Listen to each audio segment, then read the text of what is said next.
there and welcome to Sunday's video. Again, we're looking at uses for our Stampin' Up! Classic ink pads. So today I'm going to talk to you about direct inking, and I'm just going to jump right in and show you what I'm talking about.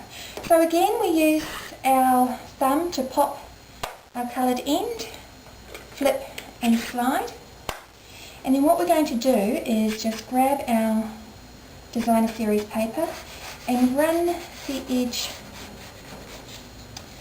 along our ink pad, and you'll see that that ink will be absorbed into our paper. And then if I just show you here, if we lay that on our card, you'll see that what we've done is created some definition between our layers. So you can see up the top that it kind of blends in, and down the bottom we've actually created that definition. So I'm just going to go ahead and do all four sides, and then I'm actually going to do the top layer as well. So it really is a very simple technique, but again very effective. It can be subtle, like here I'm using pink on pink. If you use the darker colours like your chocolate chip or your basic black or even your basic grey, you're going to get a much stronger definition if you're using it on a light background. But again, if you use it on a dark background, you're going to create the subtle effect. Okay, to close our pads it's the same thing, we just pop the coloured end, slide in. Alright, so now what we've got here is got our top layer there, our bottom layer is going to go there. I probably didn't need to, probably could have got away with using three sides because I am actually going to cover this with a ribbon. So I'm going to come back in just a jiffy with the finished product. Okay, we're not quite complete because I had a brilliant idea that I could share with you the ribbon tying. Okay, so what I've done is I have adhered my plain Whisper White and my designer series paper, and I've decided to tie some ribbon onto the front of my card. So what I like to do is a reef knot, and that gives me a nice little knot. So what I'm going to do here is I've still got my ribbon attached to the roll, but I take it and I take my left over my right, tuck that through, and then what I do is I just fold over this piece so that I've got a nice straight finish. Then I take my right over my left and just pop that through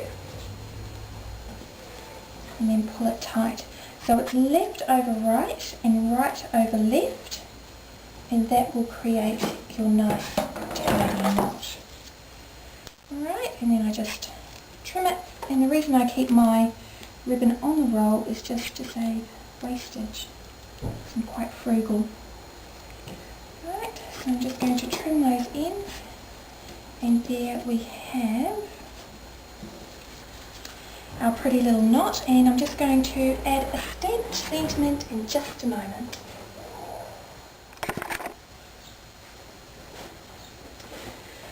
Right, I'm just going to show you this little trick using our markers, and I'm going to be using one of the stamps from one of the exclusive hostess sets called Punches 3. So what I'm going to do is take my pink marker, and I'm using Pretty in Pink. I'm going to, using the side of my marker so that I don't damage the tip, just colour around the outside of my image,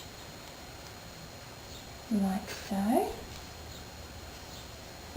And I always start with the lightest colour and work my way towards the darkest. Now I'm going to take the pumpkin pie, because as you can see in my designer series paper I've got the pumpkin pie colour there, and I am going to colour those little stars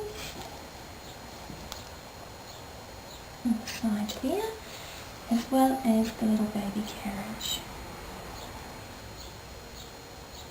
Now I like bright colours, I like happy colours, So I don't necessarily use pastels for a baby, or some people might not like the pumpkin pie in a baby card, but I do. And this is all about your own taste and expressing yourself, so honestly just have fun with it.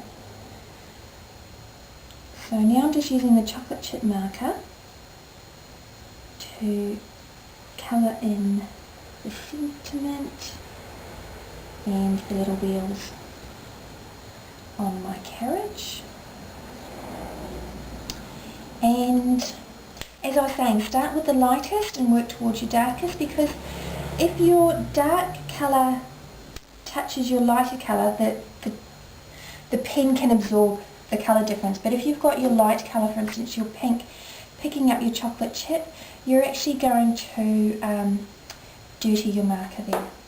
Now, because the markers aren't as moist as the ink pad, you actually need to give a little huff onto your image to moisten it. So it's just a matter of going, just a little breathe on, and then I'm just going to stamp down onto my piece of Whisper White.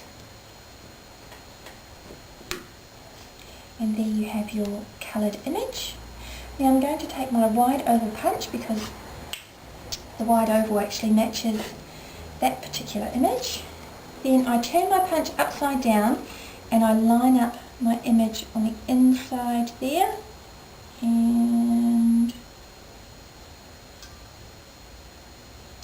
punch, like so. And then I'm just going to use some dimensionals on the back to stick that in place. And you'll notice that I've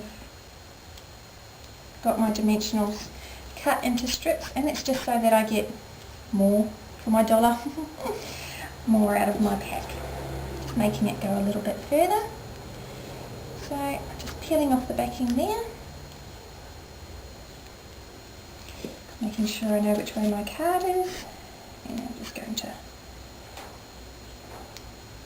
pop that on the front of my card there. And there we have the finished card. So thank you very much for stopping by. I hope you've enjoyed this today. As always, you're welcome to ask me questions or leave comments. Just give me an email and I'll get back to you. Thanks for stopping by.